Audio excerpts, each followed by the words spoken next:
But, and there are 1,000 different ways that you can deadlift, but we're going to begin with the most conservative form. And the reason why I begin with such a conservative form in the deadlift is not because of safety. It's because if you're actually going to ever become a super strong badass, you had better be structurally sound. And the deadlift does not allow room for error. If you're screwed up in any way, shape, or form, it's going to show up. I use that term conservatively because I'm not against fucking yourself up. I'm not against breaking your back. I'm not against busting your ass. But I'm against not becoming the strongest version of yourself because of stupid mishaps, things that you didn't understand, ignorance.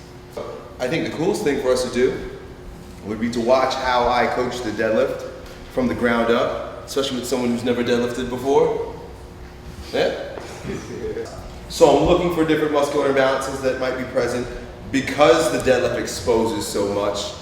That will also allow me to decide how I want to further design the program.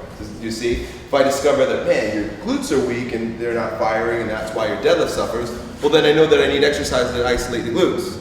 Do you see? If scapular adduction is a problem, then I know we need to work on bent over rows and prone cobras, things of that nature. So it also gives me a snapshot into the individual's performance. Let's take your shoes and socks off and your shirt off, brother man.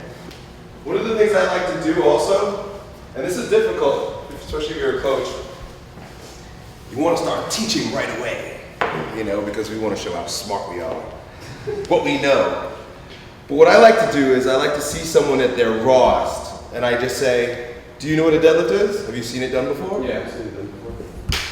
Go ahead and show me what you think that is. And I want to see what that shows up as.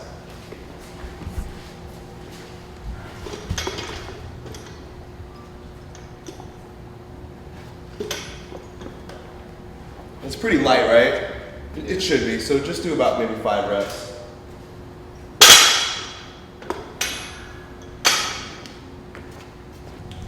The main thing that I notice is that he doesn't put himself at that mechanical disadvantage, right? His base center of gravity is always over his base of support. So basically it's a squat with his with the weight in his hand as opposed to on his back, which is fine. I mean, you actually look pretty good for someone who's never done that before. I'm gonna mess with you a little bit. Grab the bar the way you just did and just stand up at the top and stay there. Just stand right at the top and begin from the top. I like to begin teaching the deadlift from the top of the movement because you're always stronger in the eccentric portion of the movement. You can hold posture a lot longer. Rather than asking someone to go from the slack musculature of the floor position or even teaching them how to tense and move into the concentric, you're forced into a tension up here at the top. Good, so I usually take this here to get the person lined up in a way that I think supports structural integrity. Then I start cueing. The very first thing I want to cue with Roger is the thoracic extension. Cool, so the way I usually get that to happen, unshrug this shoulder if you can. Good, and I know you're gonna start getting tired, so I'm gonna help you out. Bring my fingers together and down. Good, look at that. And that gave him a really nice lordosis, where before it was almost kyphotic down there. You had no extension at the low back. So we force thoracic extension and it instantly gives us lumbar extension. Good, tongue on the roof of your mouth, flatten your neck. Good, now you feel how this bar, unshrug this shoulder. Keep my fingers together here. Good. Right, just holding the bar like this in and of itself is corrective and strengthening. We really don't have to go anywhere. It's just a matter of building that static strength. All the postural muscles, bring my fingers together. Yeah, good. And it's difficult just to hold that. I mean, you think it's static, but it's really dynamic because the gravity and the weight in his hands is constantly pulling him forward. Can I put that for you? Yeah, you can. Told you that shit was gonna get heavy. We're gonna do it again. I'm gonna help you out a little bit. It's a little bit of a cheat, but it's also going to support you in understanding how to maintain thoracic extension. You're gonna grab the bar, this time with your palms up. Good, here, bring this. Good, again, in and of itself, this is a workout. But bring your feet a little bit closer, good. Bend your knees 20 degrees. Good, now stay right there. Maintain this, everything looks good. Pretend you have a hinge right here, and I'm touching him on his hip. Pretend you have a hinge right here, and I want you to bow forward at the hinge. Come back up though. Now listen closely. Come on back up, all the way up, all the way up, all the way up, all the way up. Good. Bring my fingers together. Good. Let your arms hang. Grab that bar right there. It's okay. Grab that bar. That small one. Yeah.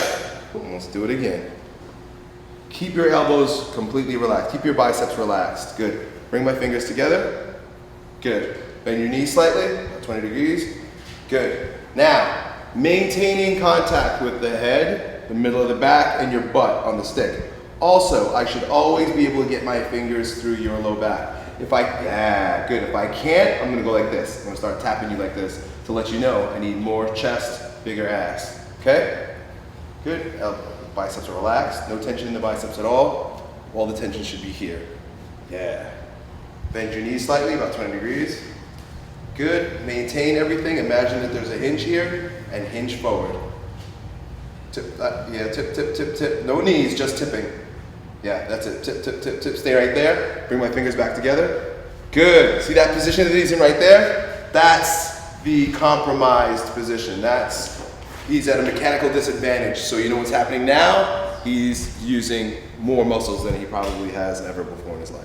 Right there. Good, here, hold on, bring it together. Good, now just tip a little bit further so that you can pass your knees and begin to sink everything down. Good, right there.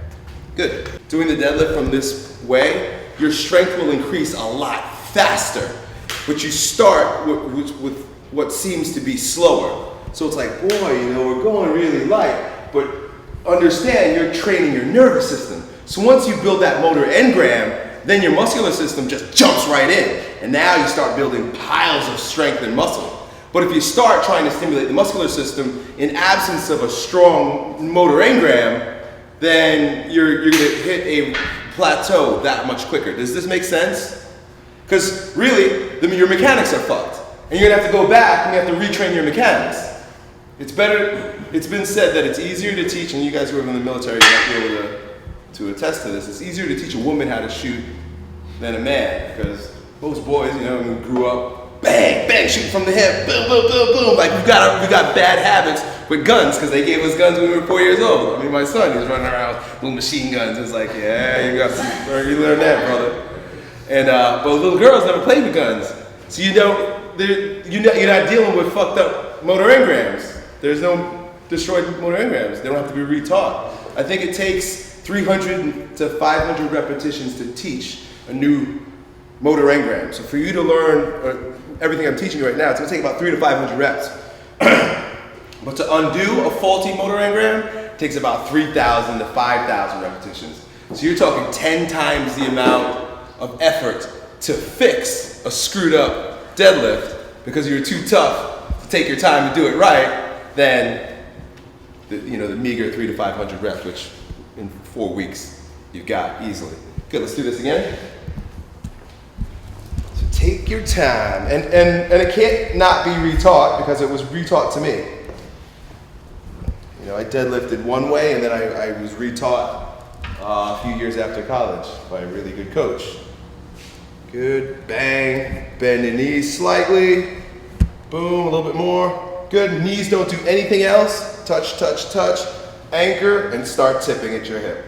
Tip, tip, tip, tip. No more knees. Tip, tip, tip, tip. Stop right there. Fix this.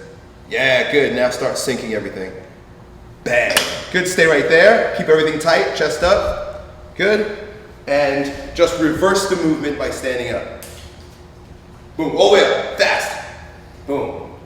Cool, man. Let's do a couple more. Look me up. Come on back, come on back. Let me guide you still. Good. Bend your knees slightly. More. Good. No more knees. Hinge. Hinge, hinge, hinge, hinge, hinge, hinge, hinge. Stop. Tuck your chin. Show your chest off. I want more ass. Yeah, there you go. Tuck your chin. Tuck your chin, tuck your chin, tuck your chin, tuck your chin, tuck your chin, tuck your chin. Boom. Unshrug this shoulder. Yeah, now sink. Boom. Come on up from there. Yeah, with the fucking bar. With it in my hands.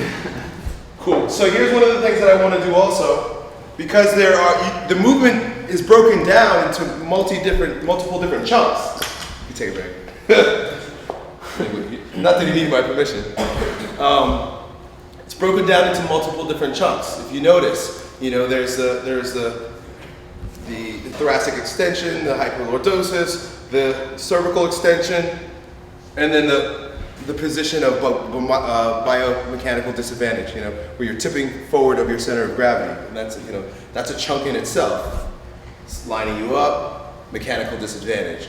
And really, that one right there is the toughest one, because the minute you go from alignment, where all of your center of gravity is over your base of support, and then you tip it forward, now the tendency is for gravity to pull you out of alignment. That's usually the toughest part. The legs, for most guys, isn't the toughest part. But from here, we want to be able to then engage the squat. So it really is a bend and a squat. Bend and squat. So since the bend is the most challenging part, we might do just this. Focus exclusively on the bend without the squat, so that we can use most of our energy to strengthen that which is the weaker of the chunks. So begin again with your palms up. Does anybody know why I have them do with the palms up? Keep his chest up. Right. External rotation of the upper arm is synonymous with thoracic extension. If you just do this, what happens? Thoracic extension it's coupled. So it's just an easier way to get someone to recognize what thoracic extension is. Cool, grab it. Later on, we can bring it back once that pattern is understood. Yeah, you get to activate your lats a little bit better. Cool, so here's what we're gonna do. Bend your knee slightly. Good, tuck your chin. Bend your knees a little bit more, good. Hinge right here, and then follow me. Tip, tip, tip, tip, tip, tip, tip, tip, tip, tip, tip, tip, tip, stop. Good, bring this together. Now I want you to do a bent over row, which means maintain this position and pull that bar into your belly. Boom, and down. Good, slowly. Hold it, and then down. Hold it for a second at the top. Even longer. Now go. Good. Good. So you notice what's happening. We're strengthening a lot of the muscles that allow him to be at that mechanical disadvantage. He's holding it there, but he's also doing bent over rows. As he gets tired, you're gonna notice he's gonna start coming back up like this. Right, he's already starting to do it. Good.